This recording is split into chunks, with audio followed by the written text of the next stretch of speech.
Madame, Monsieur, bonsoir, bienvenue dans ce journal. L'actualité dominée par cette visite d'État. Saint-Fra Zenoula, Boisflé, 4 jours dans la Maraoué. Le président de la République est arrivé ce mercredi dans la région pour une visite d'État. Alassane Ouattara va écouter les populations qui se sont mobilisées pour l'accueillir et poser des actions de développement des 3 départements. Un conseil des ministres tenu ce mercredi à Boisflé. 4 jours dans la Maraoué, 3 départements à visiter. Le président de la République entame aujourd'hui une visite d'État dans la région. Alassane Ouattara est arrivé ce matin à Boisflé. Forte mobilisation des populations pour l'accueillir. Dès son arrivée, le président de la République a dirigé le conseil des ministres à Boisflé, chef-lieu de la région de la Maraoué, jusqu'au samedi. Alassane Ouattara touche du doigt les réalités afin d'apporter des solutions pour le développement des localités. On se rend tout de suite dans le chef-lieu de région à Boisflé pour retrouver Marie-Laure Ngoran. Bonsoir Marie-Laure, on vous remet l'antenne pour toute l'actualité sur place. Bonsoir Claude Lubali, bonsoir chers téléspectateurs, bienvenue dans le journal de la Maraoué.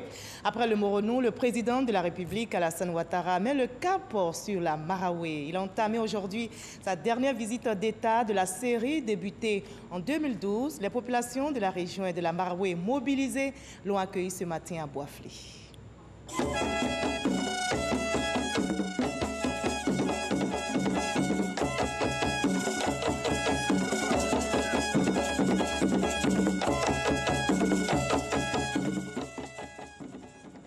Bienvenue dans la Maraoué, au centre-ouest de la Côte d'Ivoire. La région tire son nom de la rivière qui la baigne, la Maraoué, peuplée majoritairement de Gouro. Elle regorge d'autres communautés sœurs, dont les Youré, les Baoulé Ayaou et les Malinké. La Maraoué compte 3 départements, Zenoula, Boisflé, chef-lieu de région, et Saint-Fra, 18 sous-préfectures, 326 villages. La Maraoué est arrosée par le Bandama, le lac de Kossou et plusieurs rivières. C'est une région qui compte plus de 862 000 habitants pour une superficie de 9 092 km².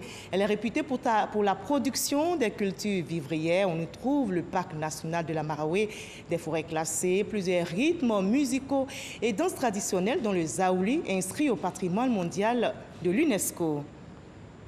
Voilà 4 jours de communion avec les populations de la Maraoué. Le président de la République, Alassane Ouattara, est arrivé ce mercredi matin dans la région. Il a été accueilli, vous allez le voir, par une foule en liesse à Boisflé. Une belle mobilisation qui illustre bien l'unité des filles et fils de la Maraoué, sortis pour souhaiter la bienvenue au chef de l'État, Viviane Aimé. Le grand jour tant attendu est arrivé pour la Maraoué ce mercredi 23 septembre. Il est 10h20 quand l'hélicoptère présidentiel atterrit sur l'héliport de Boisflé avec à son bord le président de la République, Alassane Ouattara. L'événement est historique pour cette région, terre du peuple Gouro, qui n'a jamais reçu la visite d'un chef d'État de la République. Le président de la République séjournera pendant 4 jours dans la Maraoué, où il partagera le quotidien de ses frères de cette région. Et c'est avec un plaisir visible que le président de la République a foulé le sol à son arrivée. Je suis heureux d'être à Boisflé pour une visite d'État dans la Maraoué. Que, comme on dit, quand c'est beau, c'est la Maraoué, c'est chez nous, c'est chez moi. Donc je suis particulièrement ému aussi d'être là parce que j'ai une pensée pour mon ami et jeune frère Charles Kofi Dibi, qui nous a quittés il y a quelques mois.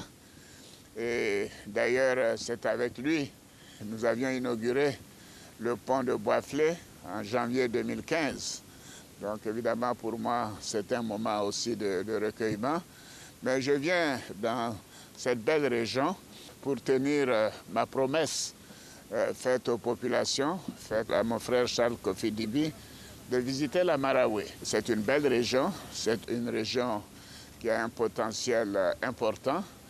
Nous avons réalisé un certain nombre de travaux dans différents secteurs au cours des derniers mois, des dernières années, que je viens aussi voir et écouter les populations, voir quelles sont leurs préoccupations, à la date d'aujourd'hui, qu'est-ce que nous pouvons faire de mieux et leur dire que nous sommes au travail et nous sommes au service de nos concitoyens. À Boisflé, chef-lieu de région, et dans les 2 départements que sont Saint-Fra et Zouénoula, le président de la République sera à l'écoute des populations. Cette 31e visite d'État vient boucler le cycle des visites d'État du président de la République dans le pays profond pour apporter le développement et être à l'écoute des populations. Aucune région n'a été oubliée. C'est un parcours de titan qui dénote l'amour vrai du président de la République Alassane Ouattara pour son pays et ses concitoyens. Voir et écouter, vous l'avez entendu, le chef de l'État l'a prononcé ce matin. Belle mobilisation, ambiance de gaieté ce mercredi à Boisflé. Les forces de l'ordre étaient aussi au rendez-vous. Le président Alassane Ouattara a eu droit à des honneurs militaires précédés par l'accueil chaleureux des populations de la Maraoué. Abou Sanogo, le reportage. Boisflé, capitale de la Maraoué, connaît depuis quelques jours une ambiance de fête. Boisflé a refait sa toilette à l'occasion de la visite d'État du président de la République Alassane Ouattara. Partout, la ville était animée.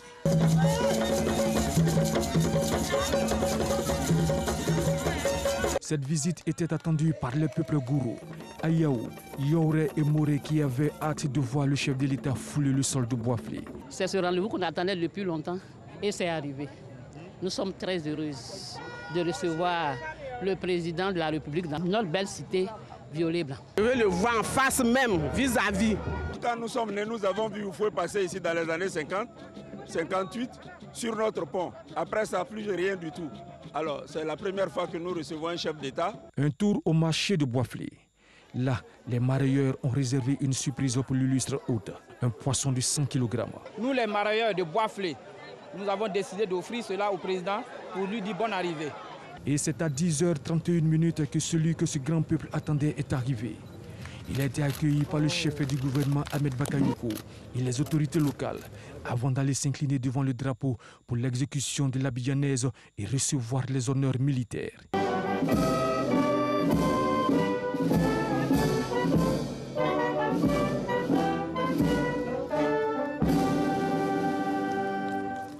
Honneur militaire rendu par la musique de la garde républicaine, le drapeau de l'État et sa garde, 2 pelotons de l'école de gendarmerie de Torogueux et 3 sections de la compagnie d'honneur de la garde républicaine aux ordres du chef de bataillon Ondri Kouadio Serge. Échange de civilité avec le grand commandement, les membres du gouvernement, le corps préfectoral et la chefferie traditionnelle. Le président de la République Alassane Ouattara a communié avec la Maraoué, fier de l'accueillir. Et la Maraoué est fière d'accueillir le président de la République. Cette région constitue la dernière étape des visites d'État du président Ouattara. Une visite attendue par les filles et fils de la Maraoué. Tous étaient à l'accueil pour voir et communier avec le chef de l'État. Il y avait au menu de ce rendez-vous de la gaieté, de l'émotion, en somme une ambiance bon enfant que nous rapporte Eric Goré.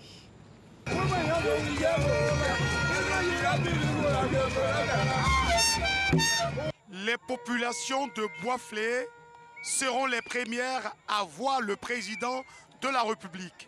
Aujourd'hui, c'est un grand jour. On dira le jour du marché à Boisflé. On réserve au président un accueil très chaleureux pour lui montrer que la population ivoirienne est déterminée à l'accueillir à travers tout le territoire national. Pour préserver la santé de ce beau monde, la Croix-Rouge est présente. Nous sommes chargés de veiller sur la population de telle sorte qu'il n'y ait pas d'incident grave. Le plus beau Mars de la région est sorti, le Zaouli.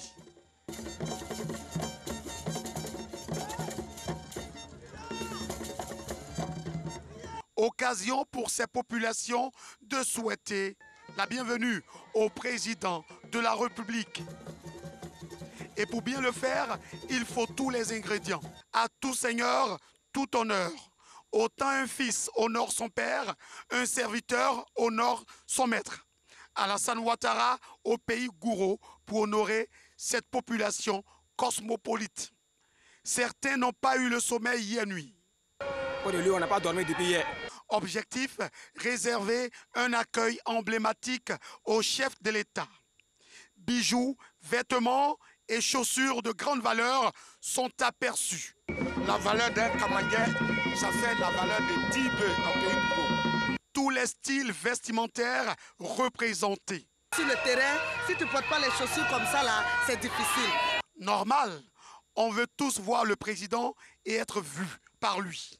Je porte ce costume-là pour venir rencontrer le président de la République. Ces populations de la Marawe ont confiance au président de la République et elles le disent.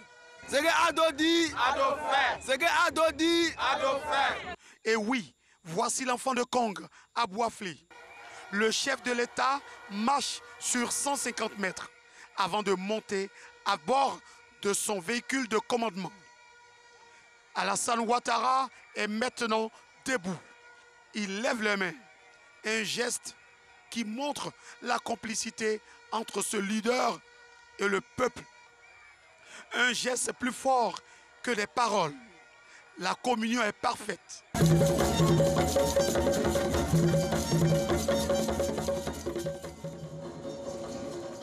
Voilà, belle communion, belle ambiance ce matin donc à Boisflé. La Marawe, vous l'avez vu, s'est mobilisée ce mercredi 23 septembre pour exprimer sa chaleur et son enthousiasme.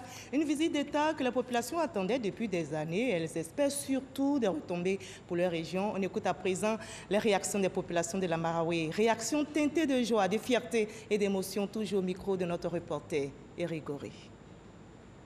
Quand on parle du vivrier, c'est les femmes de la Marawe. Mais le président de la République, pour être dans la Marawe, mais c'est notre grande joie. Parce que c'est pour une première fois que le président de la République de Côte d'Ivoire vient en visite d'État dans le Marawe. Le président de la République de Côte d'Ivoire arrive dans la Marawe.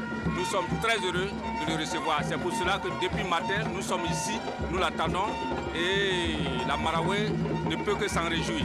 Notre département est l'un des départements les plus oubliés en matière de développement, en matière d'infrastructure. En tout cas, nous sommes contents. Nous avons beaucoup d'espoir en cette visite pour que vraiment le développement arrive véritablement chez nous. Nous attendons beaucoup du chef de l'État, surtout le développement de la région de Marawe. Aujourd'hui, le chef de l'État arrive dans la Marawe, un pays Gouro, que je suis. Je porte la coiffure de commandement du chef Gouro. Ça incarne la puissance et la virilité du peuple Gouro. Que le bon Dieu l'accompagne et que son arrivée soit un succès pour le pays. Que la paix n'a qu'à nous habiter et que la protection divine n'a qu'à nous accompagner. Que vraiment cette visite soit une visite vraiment de courtoisie, de la paix, de l'avantage pour le pays.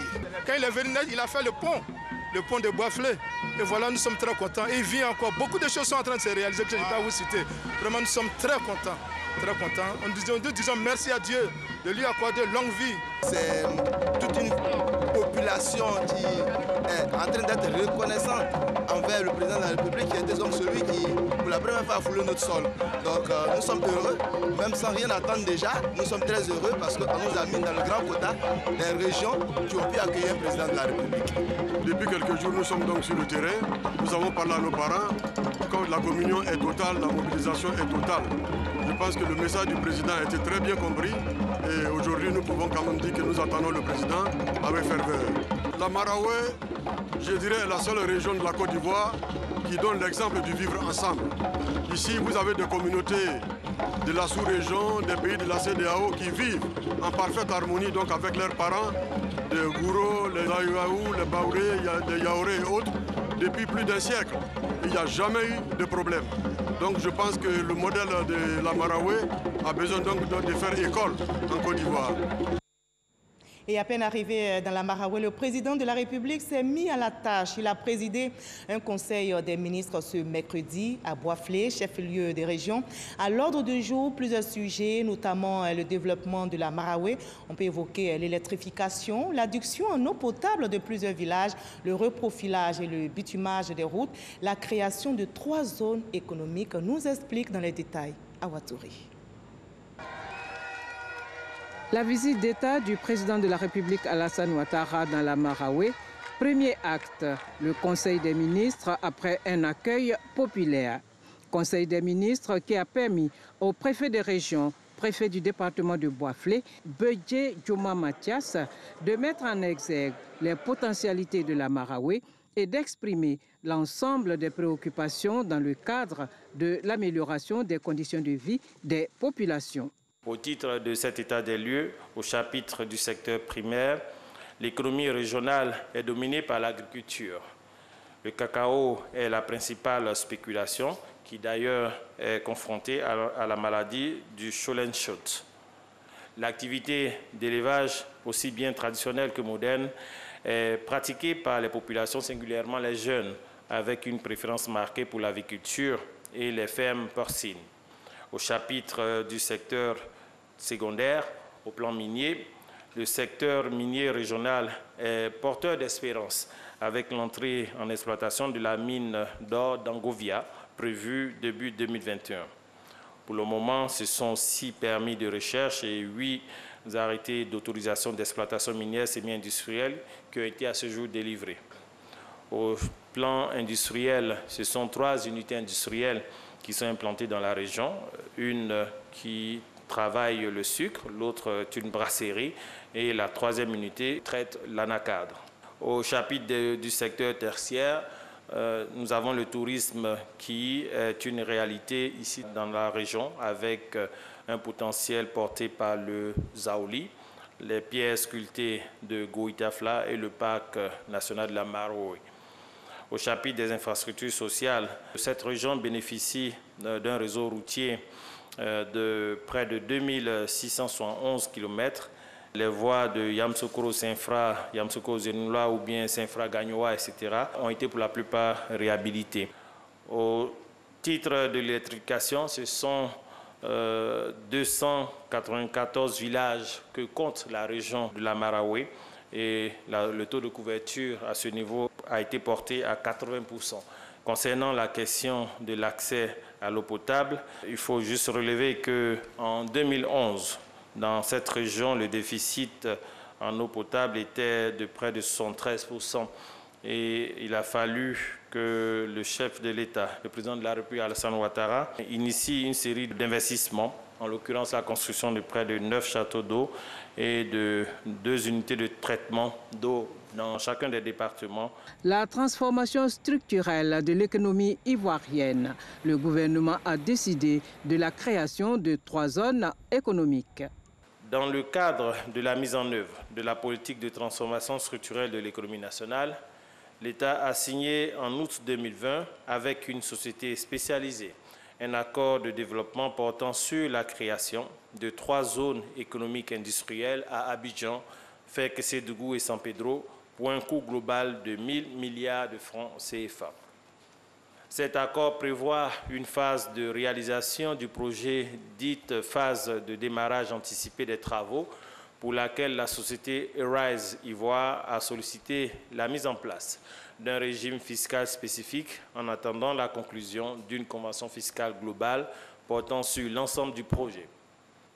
Conformément à l'engagement pris par l'État d'accorder à la société Arise Ivoire un régime fiscal et douanier spécifique, cette ordonnance approuve le régime fiscal et douanier spécifique à la phase de démarrage en vue de faciliter les investissements définis à la Convention.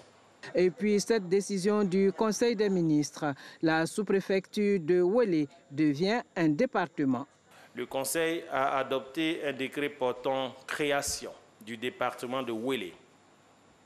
Ce décret crée dans la région de Lifou, par réorganisation du département de Daoukro, un autre département dont le chef-lieu est fixé à Ouélé. Le ressort territorial de ce nouveau département est constitué des sous-préfectures de Ouélé, Ananda, Akpasounou. Ainsi, le département de Daoukro est constitué des sous-préfectures de Daoukro, d'Etrokro, de Ngatakro et de Samanza. Le Conseil des ministres s'est par ailleurs félicité du niveau satisfaisant de mobilisation des ressources avec une performance relativement bonne enregistrée au niveau des recettes fiscales et une maîtrise globale des dépenses en dépit d'un environnement marqué par les effets de la Covid-19. Voir et écouter les populations, le président Ouattara a joint l'acte à la parole après le Conseil des ministres. Le chef de l'État s'est rendu à Ngatakro, près de Boisflé, où il a procédé à la mise sous tension de la localité à la grande joie des populations privées d'électricité depuis des années. Mahama Traoré. Après un siècle d'attente, la lumière surgit enfin dans le ciel du village de Ngatakro, apporté en personne par le président Alassane Ouattara et à la grande joie des populations. Le courant est venu au village, vraiment ça me fait au grand plaisir. Je suis trop content. Et moi-même, je veux que vraiment quand Sénaka rentre chez moi, à mon domicile. Aujourd'hui, vraiment, le président vient de nous donner une nouvelle joie. Une joie vraiment qui sera éternelle pour nous. Parce que longtemps on attendait ça. Et voilà que ça arrivé, vraiment. Nous disons merci au président. Depuis qu'on est ici, on n'a jamais vu la lumière. Voici la lumière qui arrive sur nous. On est très content d'avoir tout ça. Ngatakro fait partie des 22 villages électrifiés par l'État dans la région de la Marawe entre 2012 et fin juin 2020.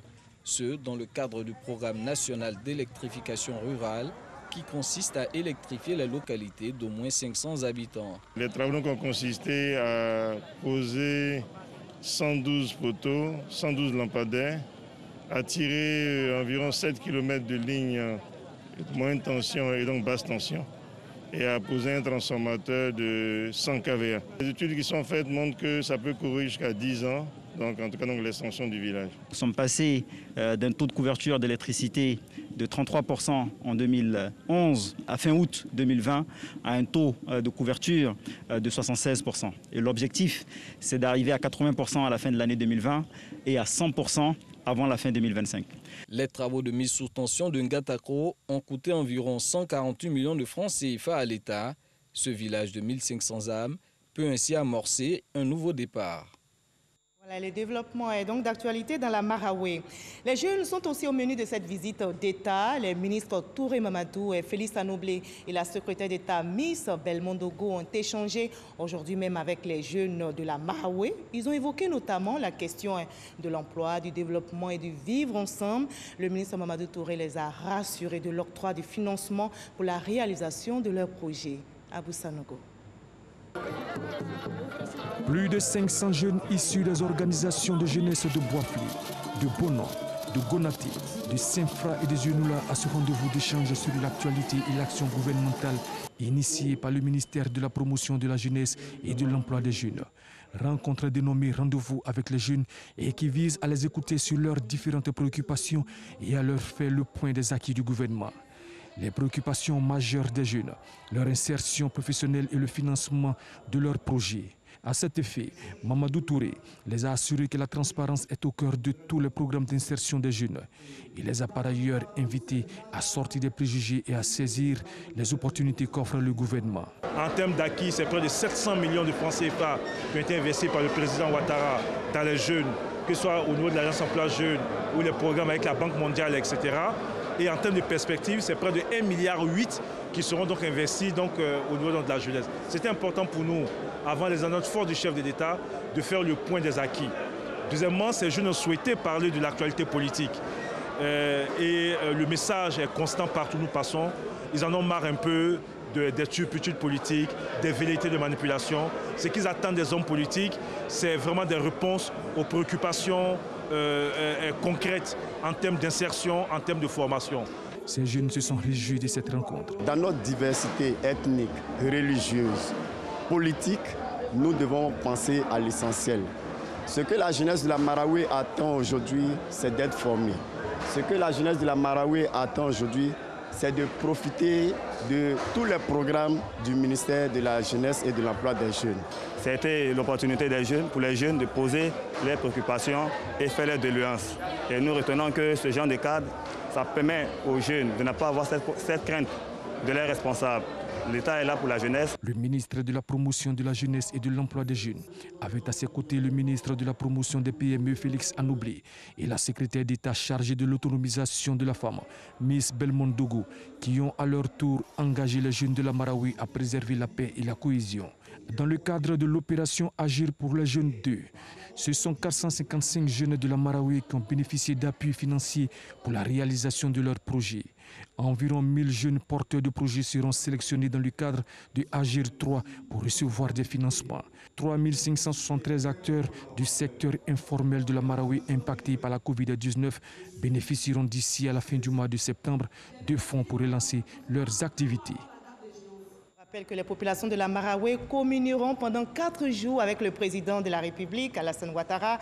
Le chef de l'État animera son meeting inaugural demain jeudi à Saint-Fra, à 49 km de Boisflé. La commune de Saint-Fra, créée en octobre 1985, a pour tribu centrale l'attribution. Toutes les communautés, Gouro, Malinké, Akan et populations de la sous-région vivent en parfaite harmonie. Voilà, je rappelle que la Marawi est la dernière étape de la visite d'État qu'effectue le président Ouattara. Qu'attendent au juste les populations de cette 31e visite d'État? Nous avons avec nous l'un des fils de cette région, le secrétaire d'État Epiphane Zorobibalo. Il est membre du comité d'organisation de cette visite d'État.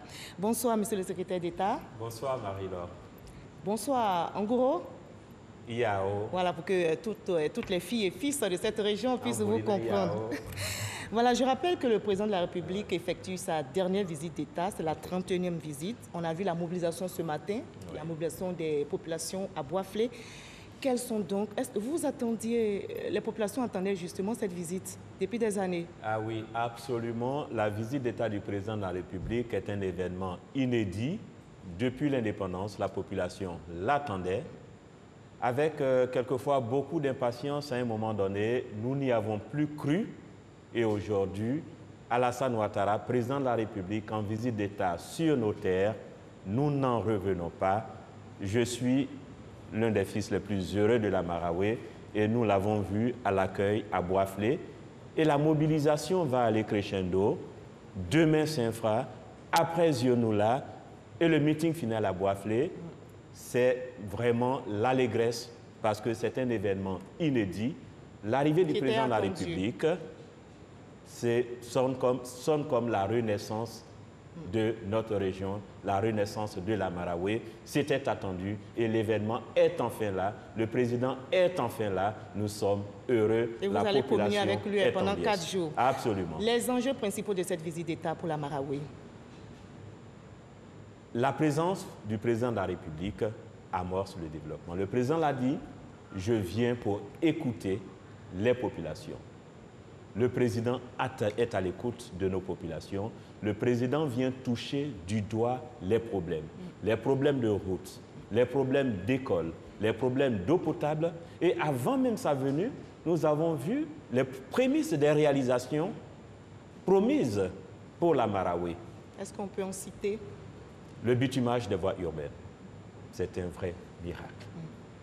Qu'aujourd'hui, les villes de Saint-Fra, les villes de Zionoula, les villes de Bonan et Boisflé, le chef-lieu de région, connaissent le bitumage des principales artères. D'accord. Et demain, vous allez lui présenter à Saint-Fra votre livre blanc. Est-ce qu'on peut avoir une idée du contenu de ce livre blanc, les priorités? Nous l'avons dit, les priorités, c'est les routes. D'accord. Les routes entamées dans la région. L'axe Boisflé-Saint-Fra, 45 km. Aujourd'hui, pour faire 45 km, joindre le chef-lieu de la région, il faut faire un détour dans le district de Yamsokro, faire un détour de 130 km. Et c'est une préoccupation majeure que Saint-Fra soit désenclavé par rapport au chef-lieu de région. L'autre préoccupation, c'est les questions de reprofilage. L'accès au pays, vous savez que c'est une région agricole. Les populations ont du mal à évacuer les produits agricoles, à joindre les villages. L'accès au village, l'accès aux champs est difficile. Nous attendons la question de reprofilage, la question de l'électrification de nos villages, la question de l'extension du réseau électrique dans les chefs-lieux de sous-préfecture, dans les chefs-lieux de préfecture. C'est les questions attendues, la question de l'école, la question de l'eau potable. Et vous aurez l'occasion de et toutes ces questions sont dans le livre blanc qui va être soumis. Il y a également une question essentielle au niveau des préoccupations de nos populations par rapport au rapprochement des entités administratives des populations, notamment la création de nouveaux départements. Bonon aspire à être un département, Goïtafla aspire à être un département, et il y a un certain nombre de villages qui aujourd'hui aspirent à devenir des chefs-lieux de sous-préfecture, et tout cela fait partie des questions qui vont être soumises à l'attention de Monsieur le Président de la République. On a vu la population du Moronou, on a vu Ouélé être érigé en département, on l'espère aussi. Nous l'espérons. Bonon, comme vous l'avez dit. Alors, quelles sont les dispositions au niveau sanitaire et sécuritaire pour ce grand rassemblement que vous promettez? Oui, le comité d'organisation a travaillé en étroite collaboration avec les services de l'État, avec la police, avec la gendarmerie, avec l'armée, avec les services de la présidence de la République, avec les services sanitaires, médicaux de l'État. Nous sommes fin prêts à réserver un accueil chaleureux et à offrir à partir de Saint-Fra demain une belle fête à l'ensemble de la région de la Maraoué, une belle fête à l'ensemble de la Côte d'Ivoire. Et Saint-Fra, le rendez-vous est pris pour Saint-Fra demain. Oui. Merci, M. Pifan Zorobibalo, d'avoir répondu à nos questions. Rendez-vous demain à Saint-Fra. Absolument. Merci. Demain, jeudi, donc, le président Ouattara sera à Saint-Fra, vous l'avez entendu, et c'est l'un des 3 départements de la région de la Maraoué, apte pour de nombreuses cultures agricoles. Toutes les communautés, Gouro, Baoulé, Malinké et autres y vivent en toute intelligence. Découvrons à présent le département de Saint-Fra dans cette carte postale signée Kader Segododo. C'est par la loi numéro 85-1086 du 17 octobre 1985 que le département de Saint-Fra a été créé. Il s'étend sur 1600 km² et est limité au nord par le département de Boisflé, au sud par ceux de Gagnois et Oumé. Issia est à l'ouest. À l'est, le département de Yamoussoukro, dont il est séparé par le fleuve Bandama. Saint-Fra est peuplé d'autochtones Gouro qui ici seraient installés vers le XVIIe siècle. Les têtes couronnées ont encore en mémoire l'essentiel de l'histoire. La nasse qu'on appelle Sian c'est le nom qui a été attribué aux habitants de la tribu. Pourquoi ça a été attribué aux habitants de la tribu? Les habitants de la tribu étaient des guerriers, des farouches guerriers. Quand cette population-là, ces guerriers-là vont en guerre dans les autres tribus, en tout cas, ils sortaient toujours vainqueurs. D'où, c'est pourquoi on a appelé ceux-là, c'est des Sians. Donc, comme en Pays Gouro, le Fla existe toujours, c'est ce qu'on a collé, donc, Sian-Fla. Donc, c'est le village des guerriers, le village des hommes forts. Le peuple Gouro de Saint-Fra est attaché à l'hospitalité. Il s'inscrit également dans le jeu des alliances interethniques. On a beaucoup d'alliés, donc on ne devait pas avoir de problèmes. On a d'abord les Yakuba, les Sénoufo, il y a même les Peuls, il y a même les Kouyaka, tous ceux-là sont nos alliés. Le cacao, le riz, la banane et bien d'autres cultures sont en abondance dans le département dont la population au dernier recensement est estimée à plus de 230 000 habitants.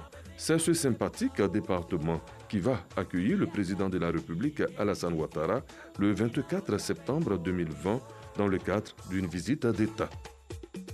Et le président Alassane Ouattara qui poursuit sa visite d'État justement dans la Maraoué. Il animera demain son meeting inaugural à Saint-Fra. Je vous livre à présent le programme de la journée de ce jeudi. 10h20, arrivée du président Ouattara à Saint-Fra. 10h50, lancement des travaux de bitumage de l'axe Saint-Fra à Boisflé. 11h20, mise sous tension du quartier municipal suivi de la mise en service du réseau de renforcement de la capacité de production en eau potable de la ville de Saint-Fra. 11h25, meeting, 16h45, rencontre avec les cadres, chefs traditionnels et guides religieux de la région de la Maraoué. Et vous l'avez compris, c'est la fin de ce journal de la Maraoué. Je vous retrouve demain pour une autre édition avec le même plaisir.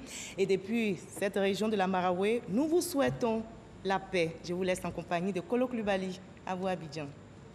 Merci. Merci Marie-Laure Ngoran pour le journal de la Maraoué. On vous retrouve justement demain pour d'autres échos de cette visite d'État du président Alassane Ouattara dans la région. Et l'actualité, c'est aussi la présidentielle d'octobre 2020. Le représentant spécial du secrétaire général de l'ONU pour l'Afrique de l'Ouest et le Sahel réaffirme le soutien des Nations Unies au processus. Mohamed Ibn Chambas a échangé hier avec la haute autorité de la communication audiovisuelle. Ils ont évoqué la couverture médiatique pendant cette période électorale. Issa Tchonaïo. Une délégation de l'Organisation des Nations Unies, ONU, à la haute autorité de la communication audiovisuelle, ACA, au menu des échanges, la couverture médiatique pendant l'élection présidentielle d'octobre prochain dans les médias, notamment publics. Nous avons observé une recrudescence de discours de haine.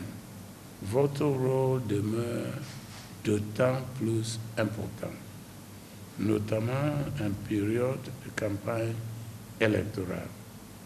Le président de la ACA, René Bougouin, a mis à profit cette séance de travail pour dire le rôle de son institution pendant cette période préélectorale. Nous avons déterminé 2 périodes.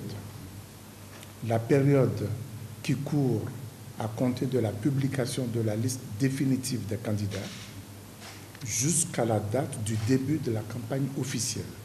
Donc, pendant toute la durée d'1 mois, qui va être considérée comme la période de la pré-campagne, les médias audiovisuels de service public et les médias audiovisuels privés qui souhaitent s'investir dans la campagne ont l'obligation d'assurer un accès équitable à tous ces candidats qui sont désormais connus. Pendant la campagne électorale, René Bougouin déroule le programme de traitement des éléments des différents candidats sur les médias des services publics. Les conditions de couverture médiatique des activités des candidats sont régies par une décision également de l'ACA. Cette décision prévoit la durée du reportage, le temps de parole qui va être accordé aux candidats ou à leur soutien, et également la durée des émissions spéciales consacrées à la campagne. Mais tout ça, ça a été fait bien sûr en accord avec la RTI. Les médias privés peuvent également traiter des éléments de campagne à condition de respecter les normes. Les télévisions privées, les radios privées commerciales, donc elles ne sont pas interdites de couvrir la campagne.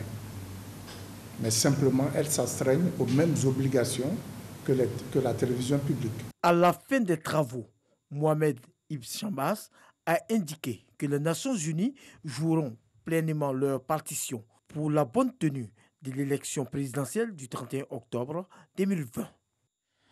Une présidentielle qui doit se tenir dans la paix. Le gouverneur du district autonome d'Abidjan rencontre les chefs des 13 villages du département de Sikensi. Robert Begré-Mambé exhorte à œuvrer à la cohésion sociale. Il invite les populations à l'union autour du chef de l'État Alassane Ouattara pour le développement. Moussa Konati. Robert Begré-Mambé face aux chefs des 13 villages du département de Sikensi. Au menu des échanges, les actions de développement dans le pays Abidji. Le ministre-gouverneur assure de la volonté du chef de l'État à œuvrer pour le bien-être des populations de la localité. Les potentialités économiques ici sont bien structurées. Donc nous sommes venus parler avec nos parents des perspectives de développement que peut offrir cette belle région de Sikensi. Ensuite, nous avons parlé à nos sœurs, nos mamans, qui ne réclament que le développement et le travail pour avoir assuré leur autonomie financière. Et nous avons lancé des perspectives que nous allons respecter intégralement. Avec l'appui des autorités locales, le ministre-gouverneur exhorte les chefs traditionnels à s'engager pour la cohésion et la stabilité. Ce pays n'a pas besoin de crise tous les 10 ans. Il faut que nous-mêmes, par nos prières et par notre volonté ferme, nous puissions mettre fin à ces cycles de tous les 10 ans où on se retrouve à discuter, à faire des palabres inutiles. La Côte d'Ivoire a besoin de paix. La Côte d'Ivoire a besoin de développement. Mettons-nous ensemble autour du président pour apporter la paix aux Ivoiriens. Pour accompagner les populations dans leurs activités, Robert Begré-Mambé annonce des dons pour les villages de Sikensi, 13 tricycles, 13 broyeuses et la mise à disposition d'un fonds de 5 millions de francs CFA pour les femmes. Autre action de cohésion sociale, rendons-nous cette fois dans le Béret avec Charles Tatou, le coordonnateur régional du RHDP en tournée de sensibilisation contre la violence dans le milieu de la jeunesse. Moussa Dosso a sillonné plusieurs localités. Il appelle à la consolidation d'un climat de paix. Dans moins de 2 mois, la Côte d'Ivoire va connaître une élection présidentielle.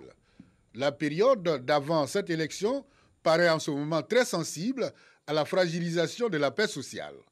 Pour sensibiliser les jeunes ruraux de sa région à la bonne conduite, le coordonnateur régional du RHDP du Béret, Dosso Moussa, a pris son bâton de pèlerin, sillonna villages et villes de sa région. Le ministre Dosso Moussa a rencontré les vieux et jeunes de Bambalouma et de Kongasso. Plusieurs messages ont été lancé en direction de la jeunesse. Le Premier ministre l'a fait, le Président l'a fait encore une fois dans le Moronou. Moi, je suis ici dans la région du Béret. Eh bien, je tiens exactement le même discours. Les jeunes doivent s'engager à nos côtés pour trouver des solutions à leurs questions, de l'éducation, de l'emploi. Voilà des éléments sur lesquels nous sommes tout à fait outillés pour apporter des réponses à cette jeunesse. Dans le département de Kounaïri, le ministre Dosso a bouclé son périple au chef-lieu de département du même nom. Ici, le coordonnateur du RHDP du Béret a invité les jeunes à s'abstenir des actes de violence afin de contribuer à la consolidation d'un climat de paix, gage d'une élection présidentielle apaisée en Côte d'Ivoire. Je pense que les résultats pour nous sont les seuls gages, voyez, de tout ce que nous pouvons traduire ça et là. À mon dernier passage ici, 31 villages sur les 32 avaient été électrifiés tout au long du mandat du président de la République Alassane Ouattara. Après le département de Kounaïri, cap sera mis sur les localités du département de Makono. La coalition républicaine pour la défense et la paix va organiser plusieurs meetings dans des communes d'Abidjan. Elle prône la paix, une occasion pour inviter la jeunesse à tourner le dos à la violence. Moussa Konaté. La coalition républicaine pour la défense de la paix, CRDP, appelle à la non-violence et à la paix. À cette rencontre avec la presse, le président de la structure affiche ses objectifs pour un climat électoral apaisé. Nous, notre rôle au niveau de la coalition, c'est de demander aux populations de Côte d'Ivoire de ne pas suivre des mots d'ordre qui peuvent rendre le fonctionnement de l'État difficile. À l'endroit des hommes politiques, c'est de les appeler à faire la promotion de la paix. Et moi, je suis d'accord. Mais voilà le FPI qui est avec nous.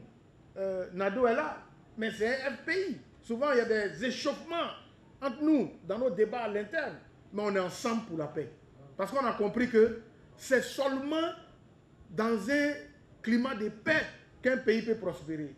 Pour faire entendre sa voix, la coalition républicaine pour la défense de la paix investit le terrain pour sensibiliser sur la non-violence. Comme ici à Dabou, la délégation lance un appel à la cohésion.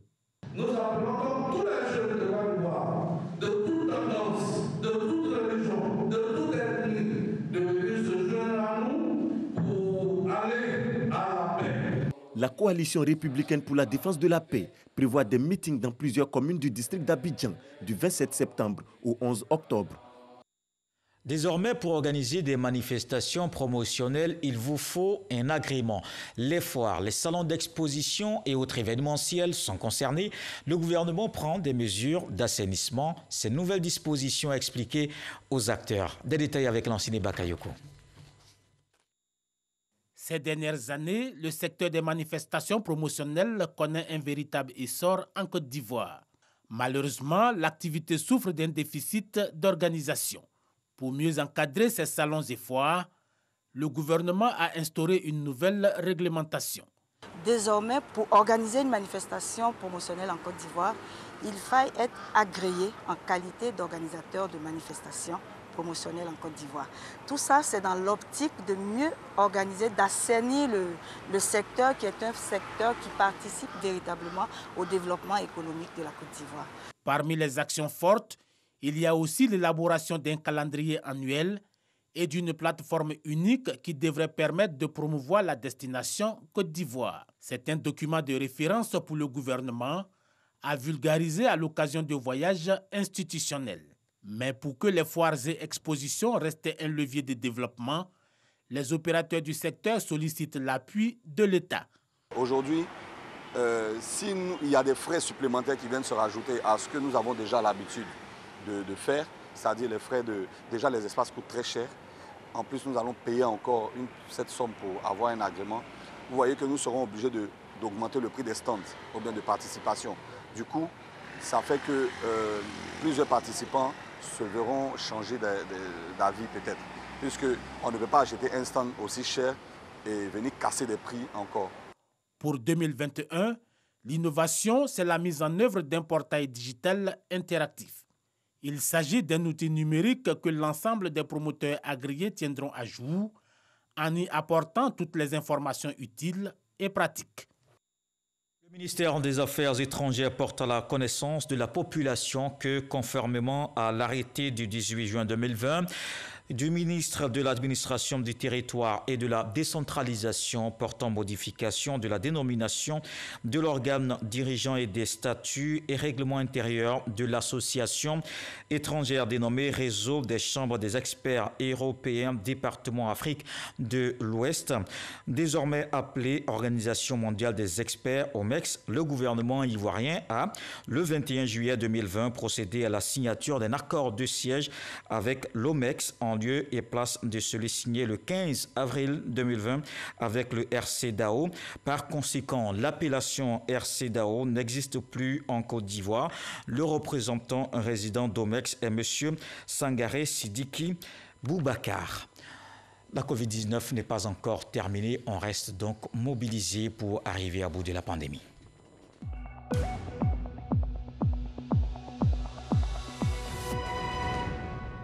Le ministère de la Santé et de l'Hygiène publique a enregistré ce jour mercredi 23 septembre 87 nouveaux cas de Covid-19 sur 1742 échantillons prélevés, soit 5% de cas positifs, 193 guéris, pas de décès.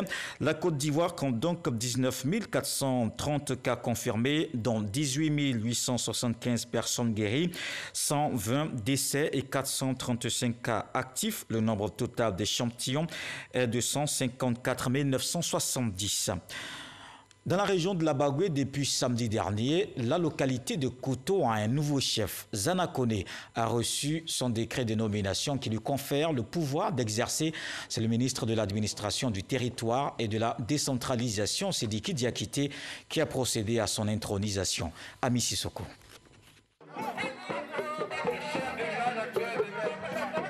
Ce samedi n'est pas un jour ordinaire à Kouto. C'est la fête, celle de l'intronisation de Zana Kone, le nouveau chef du village de Kouto. Son arrêté de nomination, le nouveau chef le reçoit des mains du préfet de Kouto, Clément Kwame Bikalo. Ses attributs du pouvoir, la canne et le chasse-mouche, lui sont remis officiellement par le ministre Sidiki Diakité, patron de cette cérémonie d'intronisation. Convaincu du rôle capital que les chefs traditionnels sont appelés à jouer dans le renforcement de la cohésion sociale, de la paix sociale, de l'unité nationale, condition sine qua non de tout développement, le chef de l'État a posé plusieurs actes forts tendant à consolider l'assise sociale et institutionnelle des chefs. En le faisant, le président de la République a voulu remettre les chefs au centre du fonctionnement de notre société et leur donner toute leur place dans le processus de développement et de stabilisation de notre pays. Âgé de 80 ans, agriculteur, menuisier, ébéniste et boulanger, Zana Kone est le 9e chef de Kouto et succède à Fambi Kone, décédé en 2019. Les ministres Vagondo Diomandé, Mariatou Kone, Kandia Kamara et Bruno Nabagno Kone, tous parrains de cette cérémonie, l'ont exhorté à s'inscrire dans la dynamique de la paix. Je voudrais donc ici réitérer à Kone Zana les félicitations des parrains de cette cérémonie.